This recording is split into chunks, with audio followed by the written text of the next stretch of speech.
Very good. Talking about recipe to success, what Mhm. is like, as you were describing, kind of figuring out the framework that kind of works for the different Mm. businesses, what is on a high level, the step-by-step framework that you would use for yourself if you would now start a new business, or our listeners now realizing that they have not been focusing on Pinterest, but they should be focusing on Pinterest? What are the steps they can start out with Mm. to kind of have a right foundation and eventually have some Sure. interest?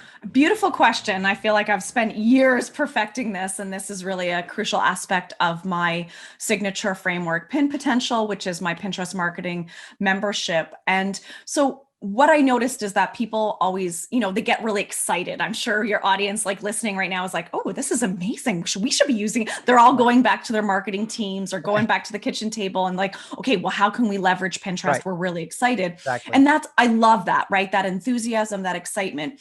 But the reality is it's really good to step back and think, one, what do we need to be consistent? And then do we have what it takes for it? Because like all platforms, right?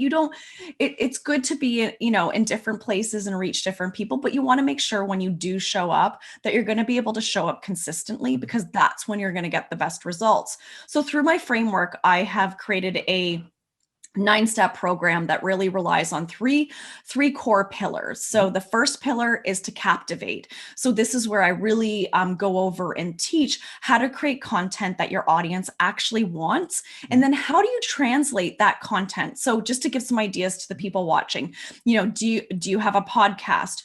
Do you host master classes? Do you have a Facebook community where you do regular lives? Think about your content and how you're reaching people and where they're learning about you. Do you have freebies? Do you have a really strong Instagram presence? And is that where you nurture people? And do you have a blog? Do you have a YouTube channel? All of these are vehicles for potential content that could really be reaching people on Pinterest. So looking at those different places where you might be marketing your business and creating content, and thinking about how you take that content and translate it to your creative. Yeah. So this is the next step of my framework, where we really take those, now that we understand your content, we've reassessed what's going to really captivate and engage your audience at the right stage of their customer journey, right? We are always thinking about the customer journey and what's going to help them at different places. Right. Then you have to think about how you're going to optimize your presence. And a lot of that has to do with creative. So one big mistake I see business owners taking is that they want to use Pinterest and they're just throwing stuff up, Danny. They're like, oh yeah, just throw that video from Instagram. Oh, just take that TikTok and throw it up. But they're not taking the time to optimize for visuals, like the Mhm. size. So Mhm. image optimization, format Mhm. optimization. And then one of my favorite things is keywords. Okay. So just like we would talk about SEO for Right. your website, so Right. search engine optimization, there are Pinterest keywords. So these Okay. are keywords that you want your content to be identified with, that help make your content discoverable on the platform, because we know pinners are going there and they're searching and they're using 2 to 3 keywords to find that content. So that idea of taking your content, translating it to a format and optimizing it so people can actually find it. Mhm. And then the last part of the framework, which is often the trickiest, is convert. So how do you convert that traffic? And Right. like it's great. I can bring all the eyes and all the people to your website, Right. but what's that next step in the Right. customer journey? Because it's wonderful to have 40,000 people come to your website in a single month, but if you aren't having them do those things that move the needle in your business, Correct. grow your email list, maybe read particular blog content that positions your authority, educates on a particular topic that you're an expert on, buying a product, signing up for a workshop. Like, you really have to Right. know, how are you capturing and converting that audience? And so for me, what I find where a lot of people make the mistake with Pinterest is they're very enthusiastic, they love it, they get on there, but there's no intention. So Mhm. my responsibility as a business owner is that you want to take that next step with me. And it's my responsibility to show up, serve, Right. and make you fall in love with Right. me, right? Right. Like That's as a business owner, why would someone pick you, Danny, over me? Or why would somebody pick Joe or Kieran or James or Melinda, right? Like we have to know what makes us different and take responsibility for showing our customers, the classic, like what does Ray Edwards say, like for Pastor, like it's what's the response that you're looking for? What is that call to value or call to action? And that is really what I'm passionate about, is that like breaking it down into a system. And those are the steps that people need to take for Pinterest to be successful. And you and I both know those are the steps with a lot of marketing, but for whatever reason, Pinterest gets left out of that world. Right. Yeah, totally. And I think a lot of people just still see it in that other category where they use it in a private way. Yeah. Very much so. As I Well, was you said that. before, right. Looking for inspiration for drawings or for decorating. That's how a lot of people still see it, and not knowing that other keywords are used, maybe because they're not using it themselves. Well, and here's a cool little thing that a lot of people don't know, is that as a social platform that is a search engine, you can actually gain, like it sends, if you start to go viral on Pinterest and gain traction and authority, it sends social signals to things like Google and YouTube that you're gaining authority. Yeah. So really? It's like, it's a search engine superpower. So that's what's so cool. And I work with a lot of different business models. And what we see is that when you start to gain traction and visibility on Pinterest, your Google rank is going to go up. So I know somebody who, because of like the backlinks, like because you're okay. And it's like, it's all talking to each other, that magic engineering that probably is well beyond both of our, like it's that those social signals are amazing for long-term growth and authority in your niche or expertise. Wow. Okay. So you were saying keywords before. Is it, can somebody, if they want to optimize for keywords, is it more like optimizing for like hashtags on Instagram, or is it more like good question. the searching in a Google search, the way, how do I XYZ type of search? Great. And those are two very concrete, good examples, because I think everybody knows both of those things. So it's more like Google. So people use combinations, like we would say like long tail or shorter tail keywords. So usually 2 to 3 words. So you might be seeking out, like you mentioned, like decor inspiration or decorating. So it's like small space, or, we saw an explosion of work from home solutions when the pandemic, right? Like, or working at home while homeschooling, or how to make healthier food now that we couldn't, order takeout. Right. So what you see people doing is they first start that initial search with 2 to 3 keywords that are relevant. So it might be, small apartment living, work, home office storage solutions. But then once they put in those keywords, they're going to see a bunch of amazing, beautiful, relevant content that Pinterest knows is often going to provide the right solution to that unique searchers. Like, it's catered searches, right? So they know what you're interested in. They know that I love minimalist, Scandi, sort of like more modern decor. So I don't get shown the like country, farmhouse, French inspired stuff, or the bold and like bright colors. I get shown natural wood, a lot of white walls, beautiful black decor, minimalist more looks. So the search, the way the algorithm works is it starts to learn what you like and will show you that type of content. So you then use your eyes to make the final decision. And this is where, when you think about keywords, you have to think about your keyword touch points when it comes to the platform. So it could be on your image. We call that like the text overlay graphic, right? Yes. Then it could be what's in your pin title. So that is that like much like a Facebook ad, the headline. So what do people read? And then if they click on it, they have the opportunity to read a little bit more in the pin description. So we need all these things to work together along with your profile to say, this is what Danny is an expert in. This is the type of content that he creates, and this is who it serves and helps. And that's what you're trying to do, is just like with your SEO, you want Google to understand what your website is delivering and putting out into the world, and who it is best suited for. So Pinterest is exactly the same. They use their own unique search technology, but it's very similar in its behavior, in that it tries to pair the right content with the right person at the right time. Okay. Very good. So what is your suggested frequency for posting if you're like, okay, I'm going to get started. I want to start maybe repurposing, or I can't repurpose. I want to start creating. What is like your suggested amount, like 3 times a day, Yeah. a week? Well, so here's the funny thing. It is very different than other social media platforms, and Pinterest rewards consistency. So I've always had this hunch, but people, because I've just seen behind the curtains on so many business accounts, help so many people, is that what I noticed for you, it might be 5 pins a day. For me, it might be 3. For maybe somebody else, quick, pins a day, just for people that maybe like me are not an expert. What exactly would you say a pin per day is? Me creating new content or me? Not always. So what you can do is you can repurpose pre-existing content in a purposeful way. So you can reshare content that you previously published. It might be you putting up a video.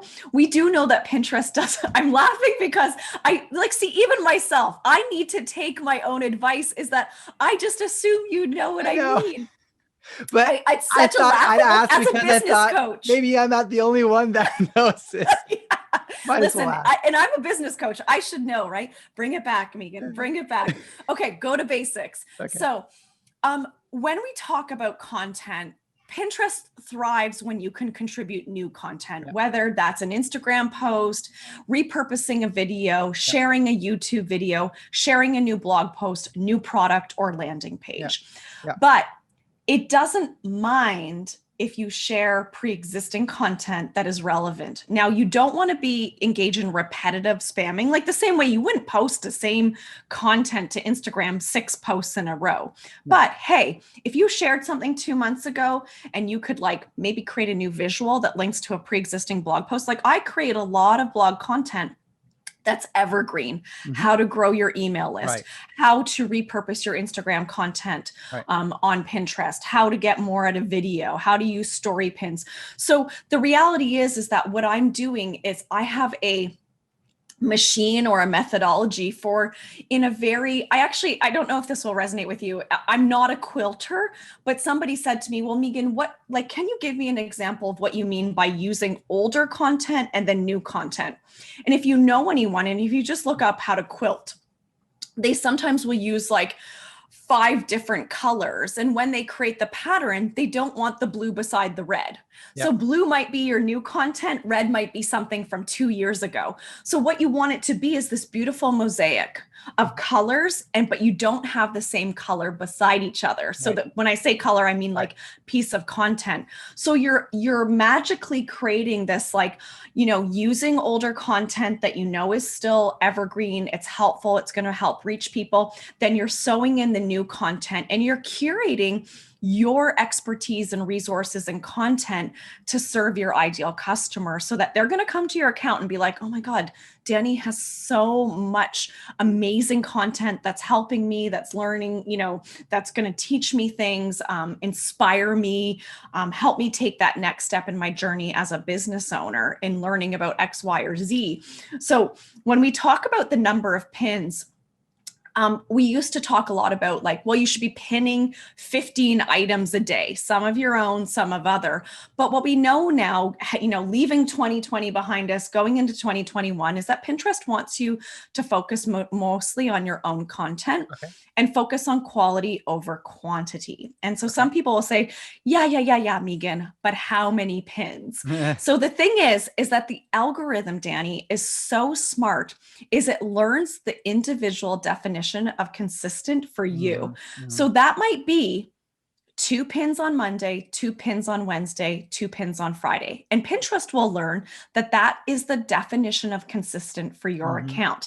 Wow. Someone else who publishes 2 YouTube videos, 3 blog posts, and a lot of content, they're going to maybe show up every day and put up 10 things a day. So Pinterest adapts its algorithm to understanding what your personal cadence is. So whatever your definition of the highest quality and being consistent, it will learn that and then adjust its itself to you. And I love that. I Yeah. absolutely, when they've told, finally an engineer confirmed that to me at Pinterest, and I was like, I've thought this for years, but I Right. never had the evidence. And that's why Yes. it's such an honor to be a partner with Pinterest, is Right. because I have the opportunity to say to people who work at Pinterest, hey, we've noticed this. What does that mean? Or Yeah. how can you help me with X, Y, or Z? Yeah. And then you get that direct line, not from some gossip, not from some Facebook group with a hack. We're hearing from Pinterest, yeah, you were right. And that's always nice. Yeah, I bet it is. And it helps to, give advice with confidence. Very good. So let's take an example. You were talking about repurposing from YouTube or for Instagram, right? So you were also saying the format is important. So Instagram has a specific format, of course, like square, I guess, usually. But I noticed Pinterest is not like square. It's more like a long form type. It Which is. would mean repurposing is not like copy paste. It's like taking the idea, but redesigning it. Yep, exactly. So what I just recommend is making it part of your workflow. And what the preferred size for a standard image is an aspect ratio of 2:3, which translates to about 1,000 pixels by 1,500 pixels. And that's currently the best standard.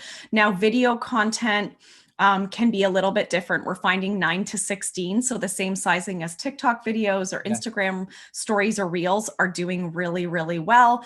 And video, we see, 1:1. We see all different sizes working for video. A lot of it is just like, I also say to people, I want you to optimize your assets, but if it becomes a barrier to you using Pinterest, done is better than perfect. Yes. Very good. Okay. So we are repurposing, we are using the right like keywords, knowing that we're going to be, people will be finding our very helpful content. How important is it to like cast a wider net? I know like in Pinterest, like you can create like categories and that different stuff. Do you have a suggestion how to use that, or is it just like focus on like one area and just bringing new content for that? But how do you kind of use that in the strategy of like using categories? Yeah. So I think when we think about categories or your industry, you want to think about your big area that a big umbrella, and then we think about the areas that fall underneath it. So that might be like what we call affinity interests. So things that are, I might be a Pinterest marketing expert, but I get asked about blogging, website optimization, emails, sales funnels, all these associated. It doesn't operate in a vacuum.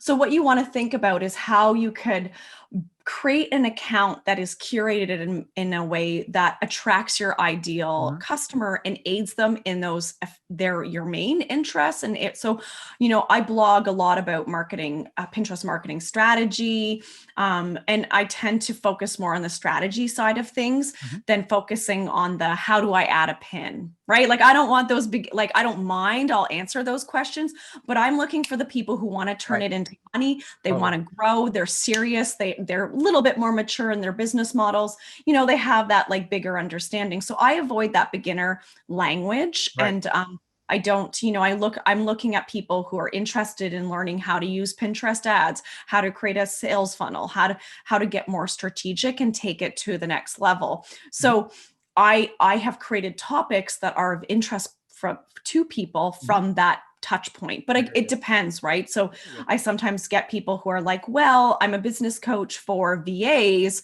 but they often ask me about these 3 other areas. I have some blog content that supports it. And so I always say like, those are affinity areas. And if it attracts your people, it attracts your people. So that's really how you can position and use those themes or categories to reach more people. Very good. Very good. Thank you. You're One welcome. last question on like the strategy. Because I think that I know from YouTube and other platforms, it's all about stopping the scroll. Like people are putting in a keyword and then they have like all these opportunities. And now it's like, okay, which one will I like click and go into and look into deeper? So what have you seen works best on Pinterest? Is there like a formula or whatever to kind of know, okay, this is what stands out, this is what kind of grabs attention to like stop the scroll and then deliver the content? Sure. Well, I think we know like there's a few major touch points when it comes to captivating your audience or stopping the scroll. So we know like stopping the scroll is one thing, but then you need them to do the thing, right? To Right. take the action. So what I really do is I break it down into two main areas. First, you have to stop the scroll. You have to stop their scroll through visual attention. Mhm. So I'm actually an NLP practitioner. I have a background in neuroscience. So what we're looking at is interrupting somebody's visual attention in a way that's not like, we're not disrupting them, but like what's going to make them stop on your visuals over somebody else's? If you Mhm. look like everybody else, or if people are confused, you have 1.3 seconds to grab somebody's visual attention, whether you're on Instagram, Facebook, or Pinterest. So you have to think about it on that highway. What is going to help you stand out and for somebody to understand how you're going to help them or what they're going to learn or get from your content? And so clarity, being super clear with your copy, being super clear in your visuals. So, staying away from script font. I know people love that, like, script font. It's very hard to read at a glance. So you Mhm. have to think about what's going to help grab somebody's visual attention. So testing creative, really looking at what's going to leverage people. And really part of that is keeping your copy super simple and not overcomplicating it. And then making it clear what you want them to do. Take responsibility for your customer's journey, sign up, get access, see the collection, like Mhm. depending Yeah. on what your niche or Yeah. industry is, it's like we need that strong CTA or that call to value to invite people to take that next step. And those are Right. the two major areas that I see people don't really, they're not zeroing in enough. They're just like, oh, just put what we used on Instagram, on Pinterest. Yeah. But the reality is that, in that visual super highway, when you're driving down in a busy city and you see billboards, like I think like I live in Canada, but when you go to America and you're coming into a city and there's like all these billboards, which one do I actually read? Which one Right. stops me? And sometimes it's because of the visual. Sometimes Right. it's the copy. Sometimes it's because something surprises me. Right. But whatever it is, they're catching my attention. And Right. then what makes me stick around? And that's Right. what you need to ask yourself. Very good. So good.